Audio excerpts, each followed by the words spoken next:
बहुत सारे लोग जिनके पास इन्वेस्टमेंट फील्ड का कोई एक्सपीरियंस नहीं होता, उन्होंने इन्वेस्टमेंट करनी तो होती है, उनके पास इन्वेस्टमेंट करने के लिए अमाउंट तो होती है, लेकिन उनके पास ना तो टाइम होता है और ना ही उनके पास कोई ऐसा नॉलेज होता है इन्वेस्टमेंट की फील्ड में। तो ऐसे लोगों को हाईली रिकमेंड किया जाता है एक ही चीज़, जो कि है म्यूचुअल फंड्स। तो लोग एसेट मैनेजमेंट कंपनीज़ को, जो कि म्यूचुअल फंड्स को रन कर रही होती हैं, उनको पैसे देते हैं और अपनी इन्वेस्टमेंट को उनके हाथ में देकर बिल्कुल टेंशन फ्री हो जाते हैं और अपनी इन्वेस्टमेंट पर प्रॉफिट अर्न करते रहते हैं। लेकिन ये म्यूचुअल फंड्स का लिंक किसी भी कंट्री की जो इकोनॉमी होती है, उससे बहुत ज़्यादा लिंक होता है और इसी तरह उसकी जो एक्सचेंज रेट्स होते हैं, उसकी जो करेंसी होती है और उसके जो इंटरेस्ट रेट्स होते हैं, उससे बहुत ज़्यादा लिंक होता है। अगर आपकी कंट्री के इंटरेस्ट रेट डिक्रीज़ होते हैं, तो आपके म्यूचुअल फंड्स आपको जो प्रॉफिट है, वो बहुत कम देना स्टार्ट हो जाएँगे। अगर इसी तरह इंटरेस्ट रेट इंक्रीज़ होता है, तो म्यूचुअल फंड से आपको काफ़ी ज़्यादा बेनिफिट मिलता है। तो अगर आप उस कंट्री में रहते हैं जिसमें इंटरेस्ट रेट बहुत ज़्यादा लो है, तो म्यूचुअल फंड्स में पैसे लगाना आपके लिए बिल्कुल ऐसा है जैसे कि आपने जस्ट एक बैंक में पैसे रखे हों जिसमें कोई ऐसा फायदा नजर नहीं आता। तो खैर, पिछले काफी सालों से इन्वेस्टमेंट की एक और टाइप जो कि मार्केट में सर्कुलेट करने लग गई है, जिसको म्यूचुअल फंड का एक अल्टरनेटिव सोर्स समझा जा रहा है, जो कि है ईटीएफ, मतलब कि एक्सचेंज ट्रेडेड फंड। तो चलो भी सब रेडी हो जाओ, क्योंकि आज हम एक्सचेंज ट्रेडेड फंड जो ईटीएफ्स हैं उनकी डिटेल देखने जा रहे हैं। आज हम इस वीडियो में कवर करेंगे कि ईटीएफ क्या होता है और ईटीएफ काम कैसे करता है। इसी तरह ईटीएफ की टाइप्स को डिस्कस करेंगे और इन ईटीएफ में इन्वेस्ट कैसे करना है। एंड फिफ्थ पॉइंट जो हम डिस्कस करेंगे कि इन ईटीएफ्स में इन्वेस्ट आखिर करना ही क्यों है, म्यूचुअल फंड्स में क्यों नहीं। एंड सिक्स्थ नंबर पर हम इसके एडवांटेजेस देखेंगे एंड सेवंथ नंबर पर हम इसके डिसएडवांटेजेस को देखेंगे। तो चलिए इस ईटीएफ की डिटेल्ड वीडियो को स्टार्ट करते हैं।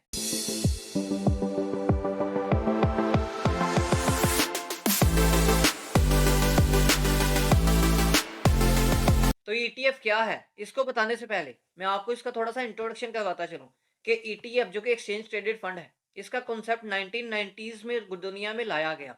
जो 1990s में, ये तकरीबन 1993 में कॉन्सेप्ट आया और आने के साथ ही ये काफ़ी ड्यूरेबल एंड मोस्ट फेवरेबल जो मेथड है वो साबित हुआ और ये बहुत जल्द डिफरेंट कंट्रीज में फैलता चला गया। तो ये ईटीएफ की फुल फॉर्म जिस तरह के मैं आपको पहले ही बता चुका हूँ, जो कि है एक्सचेंज ट्रेडेड फंड।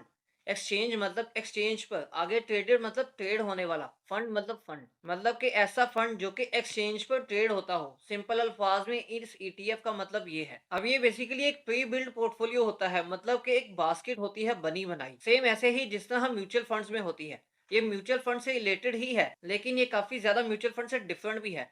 जिस तरह म्यूचुअल फंड में एक बास्केट बनी होती है, एक प्री बिल्ड पोर्टफोलियो बना होता है, सेम ऐसे ही ईटीएफ में भी प्री बिल्ड पोर्टफोलियो होता है, एक बास्केट बनी होती है जिस भी टाइप का आप ईटीएफ सेलेक्ट करेंगे। जिस तरह के म्यूचुअल फंड्स की डिफरेंट टाइप्स होती हैं, इसी तरह ही ये एक्सचेंज ट्रेडेड फंड्स की भी डिफरेंट टाइप्स हैं और डिफरेंट बास्केट्स मतलब बनी हुई हैं कि आप जिस भी बास्केट को चूज करना चाहें, जिस भी ईटीएफ में इन्वेस्ट करना चाहे, आप कर सकते हैं। और ये ईटीएफ आपको पता तो लग गया कि सेम ऐसे ही जैसे म्यूचुअल फंड बिहेव करता है, ऐसे ही ईटीएफ भी बिहेव करता है।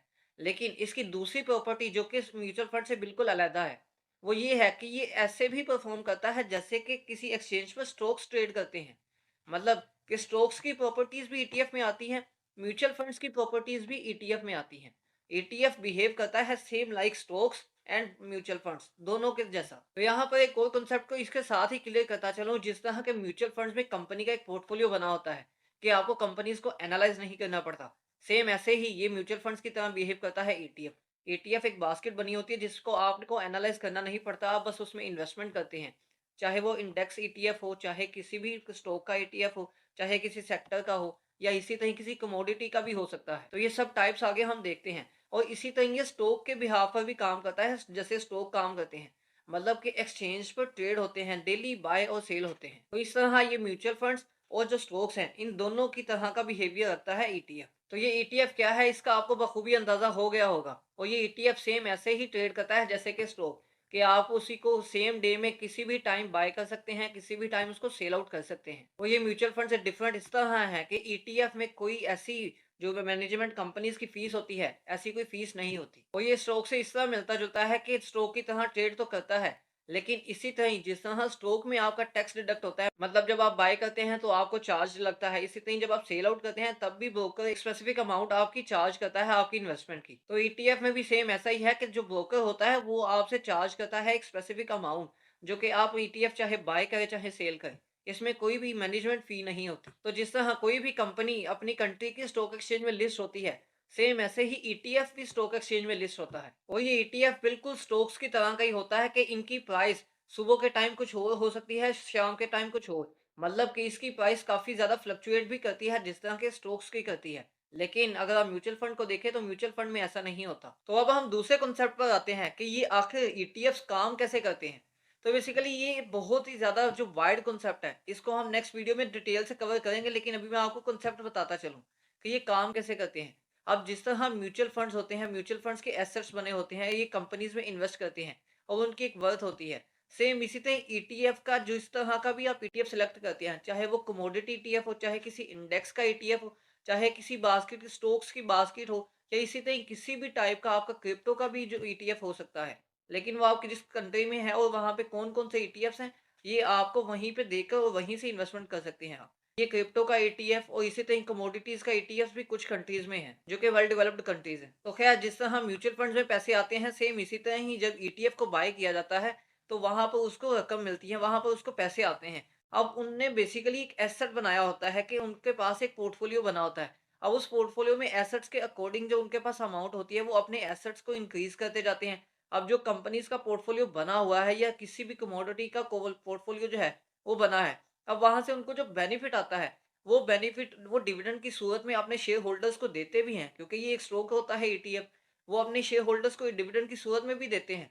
लेकिन जो अपने पास खुद उनके पास पड़ा होता है मजीद, जिस तरह के कंपनीज अपने अंदर ये इन्वेस्ट करती हैं, इसी तरह ये अपने एसेट्स को इंक्रीज करते जाते हैं। तो इसी तरह ये कुछ स्टेप्स हैं जो कि हम देख के इसमें इन्वेस्टमेंट कर सकते हैं। तो ये ईटीएफ सेम ऐसे ही काम करते हैं जिस तरह के म्यूचुअल फंड्स होते हैं। ये एक बनी बनाई बास्केट होती है किसी भी टाइप की जिसमें आप इन्वेस्टमेंट करना चाहें। अब बेसिकली ईटीएफ्स की काफी टाइप्स होती हैं। जिस तरह के ईटीएफ जो है इंडेक्सेस के भी होते हैं, ईटीएफ एसेट्स के भी होते हैं, इसी ईटीएफ कमोडिटीज के भी होते हैं। तो ये हम कुछ टाइप्स जो हैं मेन मैं आपको बताता हूँ, लेकिन ईटीएफ्स की बहुत ज़्यादा टाइप्स होती हैं। लाइक बॉन्ड्स ईटीएफ के बॉन्ड्स में भी जो इन्वेस्ट किया जाता है पैसा वो ईटीएफ के तौर पर यूज़ किया जाता है। हम लोग ईटीएफ के तौर पर उसको बाय करते हैं। ईटीएफ बॉन्ड्स के भी होते हैं। इसी तरह ही ईटीएफ करेंसी के भी होते हैं जो कि आपकी ही स्टॉक एक्सचेंज में लिस्ट होंगे, आप जिस भी कंट्री में होंगे। अगर उसमें ये ईटीएफ मौजूद है तो करेंसी का ईटीएफ भी होता है। इसी तरह कमोडिटी का ईटीएफ भी होता है। क्रिप्टो करेंसी का ईटीएफ भी होता है। इसी तरह ही डिविडेंड ईटीएफ्स भी होते हैं जो कि आपको रेगुलर बेसिस पर डिविडेंड भी प्रोवाइड करते हैं। डिविडेंड वाले स्टॉक्स उन्होंने वो कलेक्ट किए होते हैं, आपको भी प्रोवाइड करते हैं और उनको कैपिटल गेन भी उनके एसेट्स की इंक्रीज होने की वजह से मिलता जाता है। इसी तरह ही प्रेफर्ड स्टॉक्स ईटीएफ्स भी होते हैं और इस तरह ही रेट ईटीएफ्स भी, मतलब कि जो कि रियल एस्टेट सेक्टर में इन्वेस्टमेंट करते हैं, ये ईटीएफ्स भी होते हैं। और इसी तरह ही ये स्पेसिफिक सेक्टर या स्पेसिफिक इंडस्ट्री के ईटीएफ्स भी होते हैं कि वो स्पेसिफिक इंडस्ट्री में या स्पेसिफिक सेक्टर में भी इन्वेस्ट करते हैं। और डिफरेंट इस जो सेक्टर्स हैं उनके भी ईटीएफ्स हैं। इसी तरह जो डिफरेंट इंडेक्सेस होते हैं उनके भी ईटीएफ्स होते हैं। तो ये बहुत ज़्यादा टाइप्स हैं ईटीएफ्स की। तो आप जिस तरह कोई भी म्यूचुअल फंड में इन्वेस्टमेंट करने के लिए आप उसके स्पेसिफिकेशन देखते हैं, तो यहाँ पर भी आपको स्पेसिफिकेशन देखकर उस ईटीएफ को बाय करना है। सेम ऐसे ही जैसे हम स्टॉक्स को भी बाय करते हैं, तो हम उसके कुछ ना कुछ फंडामेंटल एनालिसिस करते हैं। अगर फंडामेंटल्स ना करें तो टेक्निकल्स की बेस पर हम उसको पिक करते हैं और उसी बेस पर हम उसको सेल आउट भी करते हैं। अब बात करते हैं कि ईटीएफ में इन्वेस्ट कैसे करना होता है। अब बेसिकली जिस तरह आप स्टॉक्स में इन्वेस्टमेंट करने के लिए एक ब्रोकरेज अकाउंट बनवाते हैं, सेम इसी तरह ईटीएफ भी एक स्टॉक के तौर पर काम करता है। तो आपको एक ब्रोकरेज अकाउंट की जरूरत पड़ेगी। ब्रोकरेज अकाउंट आप जब ओपन करवाएंगे तो उसके साथ आपका जो ब्रोकर अकाउंट बनेगा उसके थ्रू आप बाय सेल कर सकते हैं किसी भी स्टॉक को या किसी भी ईटीएफ को। अब चूंकि हम ईटीएफ की बात करें तो ईटीएफ को आप एक ब्रोकर अकाउंट के साथ ही बाय सेल कर सकते हैं। एंड फिफ्थ नंबर पर जो कि मोस्ट इंपोर्टेंट और काफी लोगों का क्वेश्चन होता है कि why to invest in ETF, तो इसका सिंपल सा आंसर मैं देता चलूं। इसका सिंपल सा आंसर यही है कि आप म्यूचुअल फंड्स में क्यों इन्वेस्ट करते हैं भला। म्यूचुअल फंड्स में सेम इसी तरह इन्वेस्ट करते हैं आप इसलिए कि आपको किसी भी कंपनी को एनालाइज ना करना पड़े। तो सेम इसी तरह ही ईटीएफ्स बिहेव करते हैं। तो ईटीएफ भी एक बास्केट बनी होती है। तो आपने जस्ट ईटीएफ में पैसे लगाने हैं और आप उस इंडेक्स के तौर पर जिस तरह इंडेक्स परफॉर्म करेगा, सेम ऐसे ही ईटीएफ भी परफॉर्म करेगा। या जिन जिन कंपनीज में ईटीएफ ने लगाया होगा या जिन जिन कमोडिटीज में लगा होगा पैसा ईटीएफ का, जो एसेट्स उस ईटीएफ के होंगे, या इसी तरह इंडेक्सेस या इसी तरह दूसरी कंपनीज या सेक्टर्स, उसी तरह ही सेम ईटीएफ भी परफॉर्म करेगा। तो जिस तरह स्टॉक्स को आपको बाय करने के लिए एनालिसिस करने पड़ते थे, तो आप उसके बजाय आप म्यूचुअल फंड्स में चले जाते थे। तो यहाँ पर म्यूचुअल फंड्स को लेकर और स्टॉक्स को लेकर दरमियाना रास्ता आ गया है ईटीएफ का।